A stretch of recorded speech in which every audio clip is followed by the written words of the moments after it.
यहाँ पर पीपल का पेड़ है, अच्छा सा छांव है। ये अभी यहाँ का विकास कार्य चल ही रहा है। हम ये उसी मंदिर में है जिसका पूरा खर्चा यहाँ के विधायक प्रेम नारायण पांडे, जैसा कि भी महाराज जी ने बताया कि उन्होंने अपने खर्चे से ये मूर्ति जो है महर्षि पतंजलि की मूर्ति है, ये स्थापित कराया। नमस्कार, आप देख रहे हैं गोंडा पोस्ट और मेरा नाम है दिव्यांश कसौधन। आज हमारी मौजूदगी है योग के प्रणेता गुरु महर्षि पतंजलि की भूमि कोंडर में। सबसे पहले आप देखिए पीछे ये जो मंदिर बना हुआ है, ये योग के जनक, जिसको पूरा भारतवर्ष मानता है, पूरा देश मानता है, उन्हीं की भूमि पर हमारी मौजूदगी है। और यहाँ पर ये जो महाराज जी मौजूद हैं, इनसे हम बात करेंगे और जानेंगे कि यहाँ की विशेषताएं क्या है। सबसे पहले हम आपको अपनी मौजूदगी की खास विशेषता बता दें। आज पूरा देश विश्व अंतर्राष्ट्रीय योगा दिवस मना रहा है। यहाँ पर आज कैबिनेट मंत्री दारा सिंह चौहान का कार्यक्रम था। डीएम नेहा शर्मा ने पहले ही सारी तैयारियां कर दी थी कि महर्षि पतंजलि की भूमि पर ही योग दिवस का कार्यक्रम मनाया जाएगा, लेकिन कल रात अचानक भारी बारिश हुई, जिसके चलते कार्यक्रम को यहां से स्थगित कर राजकीय मेडिकल कॉलेज के ऑडिटोरियम में स्थानांतरण किया गया। वहां पर आज पूरा कार्यक्रम हुआ, लेकिन जो तरफगंज विधायक प्रेम नारायण पांडे हैं, आज यहां पर पहुंचे और उन्होंने योग करने की जो है प्रक्रिया को कंप्लीट किया है। सबसे पहले हम महाराज जी से परिचय लेंगे। महाराज जी, परिचय बता दीजिए अपना। डॉक्टर स्वामी भगवता साहेब, अंतर्राष्ट्रीय अध्यक्ष सनातन धर्म परिषद एवं श्री पतंजलि जन्मभूमि न्यास। क्या यहाँ का महत्व है? यहाँ का जो हमने सुना है कि जनक माना जाता है, योग गुरु कहते हैं महर्षि पतंजलि जी को, पूरा विस्तार से बताइएगा। ये है प्राय सभी को विदित है कि योग के प्रणेता महर्षि पतंजलि की जन्मभूमि गोंडा जिले के वजीरगंज विकासखंड के तरफगंज तहसील में पतंजलिपुरी कोंडर में स्थित है, जो अयोध्या मुख्यालय से 30 किलोमीटर दक्षिण और भगवान श्री राम की जन्मभूमि अयोध्या से मात्र 21 किलोमीटर पश्चिमोत्तर स्थित है। भगवान श्री राम की जन्मभूमि बनने के बाद हर व्यक्ति की इच्छा हुई कि उसी के बगल में योग के प्रणेता महर्षि पतंजलि की जन्मभूमि का भी विकास हो। पतंजलि के विषय में सभी लोग जानते हैं कि महर्षि पतंजलि के विषय में कि योगेन चित्तस् पदेन वाचाम मलम शरीरश्च वैदिकेन योपाकरोत्तम प्रवरम मुनि नाम पतंजलिम प्रांजलि रानकोस्मि। महाराजा भोज ने लिखा है कि योग की पतंजलि ने योगेन चित्तम, योग से चित्त की शुद्धि, व्याकरण से वाणी की शुद्धि और वैदिक शास्त्र आयुर्वेद से उन्होंने शरीर के मलों को दूर किया। ऐसे पतंजलि जी को हम लोगों का प्रणाम है। पतंजलि जी ने योग चित्तवृत्ति निरोधा, उन्होंने योग के द्वारा चित्तवृत्तियों का निरोध किया। और योग का मतलब है जोड़ना तन और मन, आत्मा और परमात्मा, जो जन्म जन्मांतर कल्प कल्पांतर युगांतर मनवांतर से जो भयानक भीमाटवी में भटक रहे हैं, उनके क्लिष्ट राशि का स्मरण करके जो आत्मा से परमात्मा का साक्षात्कार करा दे, सारी जो बहिर्मुखी प्रवृत्तियां शांत हो जाएं, योग इसी कार्य में मदद करता है। जैसे पूरा भारतवर्ष मानता है, हर कोई मानता है कि ये महर्षि पतंजलि की जन्म स्थली रही है, कितना सच है ये महर्षि पतंजलि ने महाभाष्य लिखा है व्याकरण में, तो उस महाभाष्य में उन्होंने 4 जगह संकेत किया कि मैं कोंडरस्था, मैं कोंडर का हूँ। और गोनर्द का मतलब होता है गोंडा। और उन्होंने गोनर्देह, जहाँ गाय भगवान श्री राम की गौशाला थी और यहीं पर गायें बराबर चरने के लिए आती थी, तो गोंडा को गोनर्द कहा जाता था। और पतंजलि ने कहा कि मैं कौन हूँ, मैं गोनर्द हूँ। और गोनर्द में भी कहा कहाँ कोंडरस्था। ये कोंडर क्यों कहते हैं कि महर्षि पतंजलि छात्रों को अध्ययन कराते थे, उन्हें कोई देख नहीं सकता था, उनका पर्दा लगा रहता था। एक दिन एक छात्र ने सोचा कि पर्दे के भीतर से कौन बोल रहा है। उन्होंने डंडे से हटाया पर्दे से, और जितने विद्यार्थी थे चलकर भस्म हो गए। और महर्षि पतंजलि सर्पाकार थे, यहीं इस झील में, जो पतंजलि झील है सर्पाकार है, यहीं से झील में अंतर्ध्यान हो गए और जा करके काशी में नागकूप में निकले, ये ऐसी मान्यता है। और पतंजलि की माँ का नाम गोड़िका था, मुनि कुमार की कन्या थी। और उस कन्या ने जब भगवान सूर्य को जल दे रही थी, तो उसी की अंजलि से छोट सर्पाकार नीचे गिर गए। पतंजलि शेष के अवतार थे, तो इसीलिए पतंग अंजलि शेषाय नागभेद, पतंजलि शेष के अवतार थे।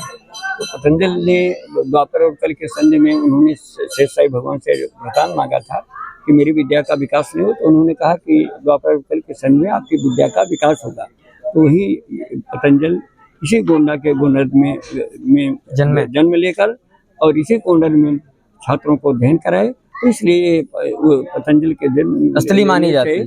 स्थलीय मानी जाती है। यहाँ देश देशांतर के लोग भक्त श्रद्धालु ही नहीं, पर्यटक बराबर आते हैं। इसका विकास अत्यंत अपेक्षित है। हम लोग प्रयास कर रहे हैं, विकास कार्य कराया जा रहा है, शासन से कुछ बजट भी आवंटित हुआ है। कितना से 1,38,20,000 रुपया लगभग इतना मिला है, जो यात्री निवास बन रहा है।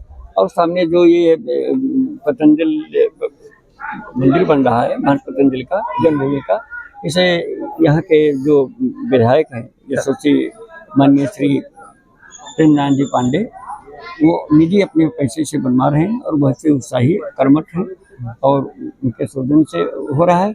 और एक बहुत बड़ा अस्पताल भी राज्य के आयुष लोगों ने मंजूर कराया है और वो मंडल में नंबर 1 का होगा।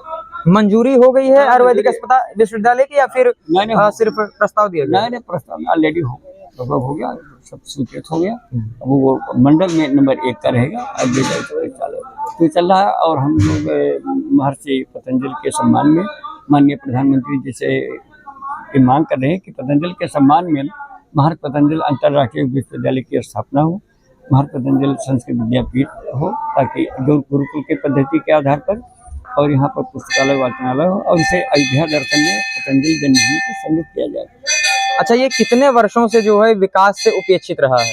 ये तो समझिए कि जब से जन्म हुआ तब से, लेकिन हम लोगों ने इस कार्य को करीब 34 वर्षों से लिए और प्रयास धीरे धीरे जारी रहा और काफ़ी विकास हुआ धीरे धीरे। भगवान की कृपा से नरेंद्र मोदी जी ने 2014 में जब से आए तो वर्तमान शासन में रुच लिया और कार्य धीरे धीरे हो रहा है।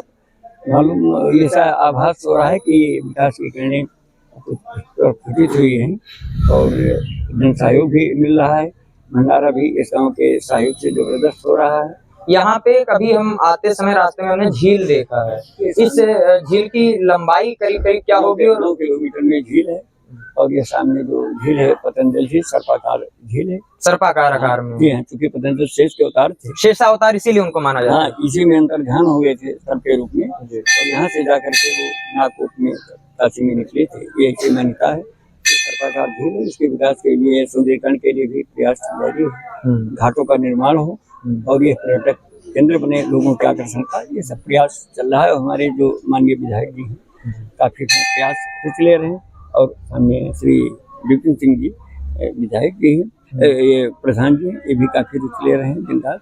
तो प्रयास जारी है। धीरे धीरे आप लोगों का सहयोग होगा, ईश्वर की कृपा होगी तो दिनों दिन ये पतंजलि जन्मभूमि अपने गरिमा रूप लोगों के सामने प्रदर्शित होगी। बिल्कुल। 38 वर्षों से करीब बताया कि उपेक्षित था यहाँ का विकास, लेकिन शासन की तरफ से यहाँ के विकास कार्यों के लिए मंजूरी दे दी गई है। और जैसा कि बताया कि जो कोणर झील है वह करीब 9 किलोमीटर के दायरे में फैला हुआ है। महर्षि पतंजलि योग के प्रणेता तो हैं ही, साथ ही साथ उनको शेषा अवतार भी माना जाता है। आपको बता दें कि ये जो मंदिर है, सबसे पहले हम आपको पास से दिखा दें वहाँ की जो झलकियां हैं। आइए हम आपको दिखाते हैं। ये यहाँ पर पीपल का पेड़ है, अच्छा सा छांव है। ये अभी यहाँ का विकास कार्य चल ही रहा है। हम ये उसी मंदिर में हैं जिसका पूरा खर्चा यहाँ के विधायक प्रेम नारायण पांडे, जैसा कि भी महाराज जी ने बताया कि उन्होंने अपने खर्चे से ये मूर्ति जो है महर्षि पतंजलि की मूर्ति है ये स्थापित कराया। और ये आप चारों तरफ देख लीजिए, ये मंदिर जो बन रहा है, जो विकास कार्य नए तरीके से किया जा रहा है, इसका पूरा खर्चा विधायक प्रेम नारायण पांडे अपने निजी खर्चों से करा रहे हैं। और बात करें जो विकास कार्य हो रहे हैं, जैसा कि हमने बताया कि कई वर्षों से उपेक्षित रहा महर्षि पतंजलि की भूमि। शासन से विधायक प्रेम नारायण पांडे ने शासन से जो है इसका प्रस्ताव भेजा कि यहाँ का जो है विकास कार्य कराया जाए, जिससे यहाँ के पर्यटन को बढ़ावा मिले और पर्यटकों का जो है आवागमन यहाँ पर बढ़ेगा।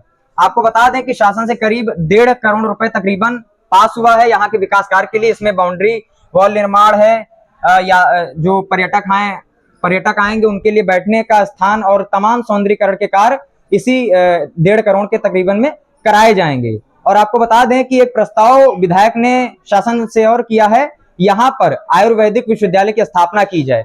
इससे पहले टीम ने आके यहाँ का निरीक्षण किया है और जहां तक उम्मीद है कि यहाँ जो विश्वविद्यालय आयुर्वेदिक बनाने की मांग की जा रही है, अगर विश्वविद्यालय बनेगा तो जाहिर सी बात है यहाँ के छात्राओं को नई पद्धति के अनुसार पढ़ने का मौका मिलेगा और यहाँ के लोगों को योग के बारे में भी अच्छी शिक्षा मिलेगी। देखते रहें गोंडा पोस्ट।